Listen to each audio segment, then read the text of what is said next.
vida.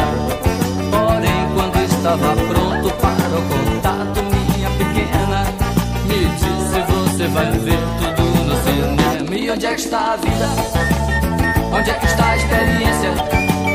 Já te entrego tudo pronto, sempre em nome da ciência, sempre em troca da vivência. E onde é que está a vida? E a minha independência. Depois de muita espera, quem eu queria quis me encontrar. Tomei um banho decente, escovei meus dentes pra lhe beijar. Guardei lugar no motel pra lua de mel que eu sempre esperei.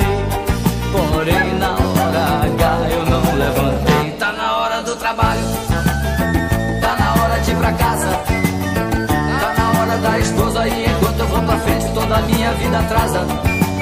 Eu tenho muita paciência, mas a minha independência, onde é que tá?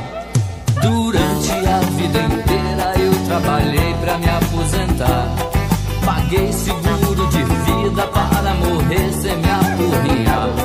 Depois de tanto esforço, o patrão me deu caneta de ouro, dizendo: enfia no bolso e vai se virar. Tá na hora da velhice, tá na hora de deitar, tá na hora da cadeira de balanço, do pijama, do remédio pra tomar.